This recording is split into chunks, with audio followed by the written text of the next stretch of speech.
all the time with banks.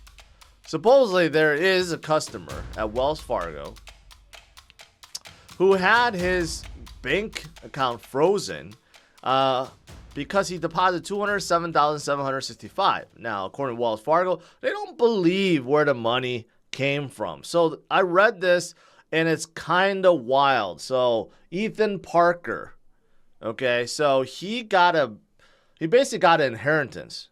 Okay, I think it was his what is it? Okay, so he deposited $207,000. Okay, he opened his account for the sole purpose of receiving this check. His adoptive mother unfortunately passed away.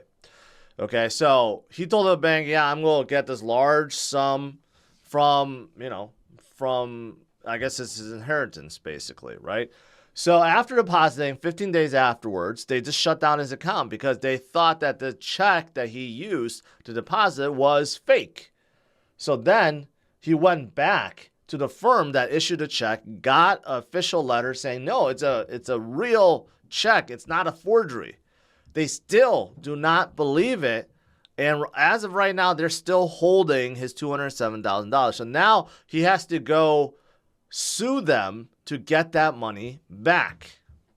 Okay, that's just really, really strange. So, with banks, I know they have their rules, right? I know the regulators force banks and the IRS force banks sometimes to ask you where the money's coming from and stuff like that. And there's a lot of rules they have to abide by. But sometimes banks just do some weird stuff, okay, for whatever reason. And that's why banks get slapped on the wrist with fines all the time, right? And business goes on. For example, last month, Wells Fargo paid $35 million to the SEC for allegedly charging excessive fees to customers.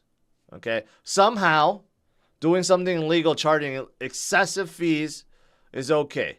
Money laundering, they get slapped on the wrist with large fines all the time. What about opening accounts that customers don't want? Yeah, that happens too. And they get fined for that, yet no one really gets in trouble or goes to jail for it.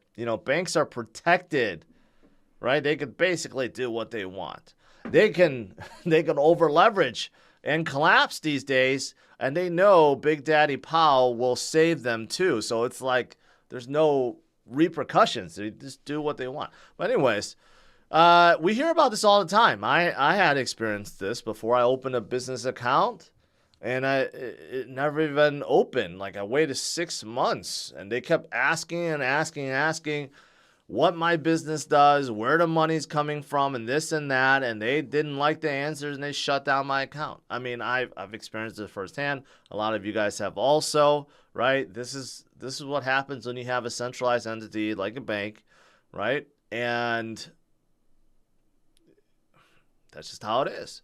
That's why even Jordan Peterson suggests it's time to scrape banks and use Bitcoin, right? There's so many that are starting to question, why do we need to use banks when we have Bitcoin and Lightning Network and everything else that's out there, right? We have better forms of money. We have better forms of payment rails, okay? Decentralized ones that can't stop your transaction, can't close your account or freeze your funds, right? With Bitcoin, if you want to send money to your relative, to your friend across the ocean, anywhere, they'll get there in 10 minutes. That's it.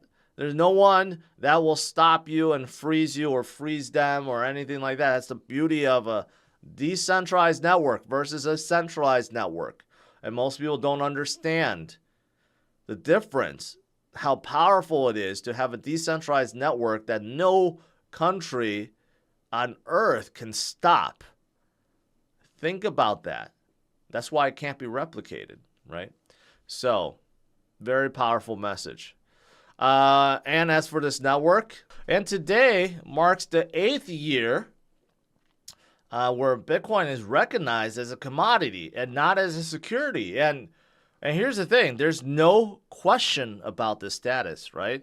So that shows you how strong Bitcoin is. It's just, there's no argument. Not even Gary Gensler. Not even Gary Gensler's trying to bring up anything about Bitcoin being a security. Everything else, even though Ethereum is also deemed a commodity by the SEC, Gary Gensler still throws a lot of shade at Ethereum, hinting that it's a security, not a commodity. Yet the very commission, the SEC, the commission already deemed it. He still doesn't believe it, right? So it shows you how amazing and how strong Bitcoin is when even Gary Gensler recognizes it as a commodity. No question about security at all.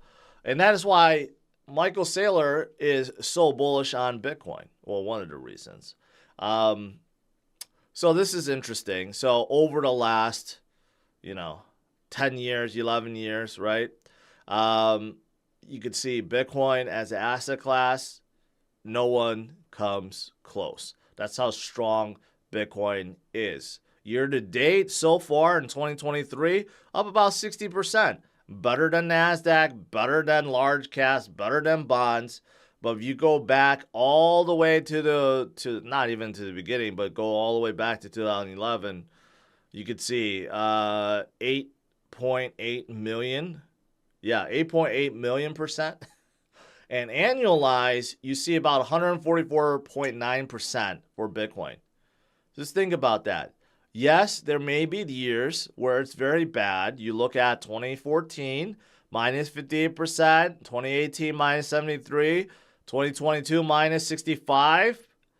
But if you annualize and you average all of them up, what do you get? You get 144.9% year to year to year growth.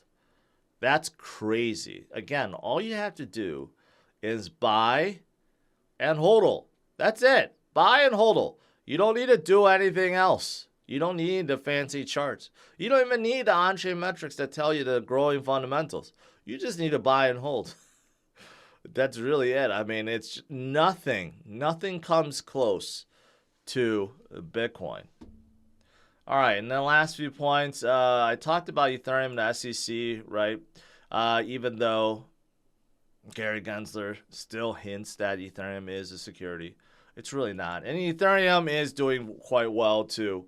Over 1 million active addresses, even overtaking Bitcoin in terms of daily active addresses. That's very hard to do. Very hard to do indeed. And you have a lot of whales right now because Ethereum also is trying to get some spot ETFs and futures ETFs, both at the same time. Ethereum doesn't even have future-based ETFs yet, but there are fund managers that are trying to come out with both. So you do have a lot of whales that's also buying in a ton of Ether. That is, that makes a lot of sense.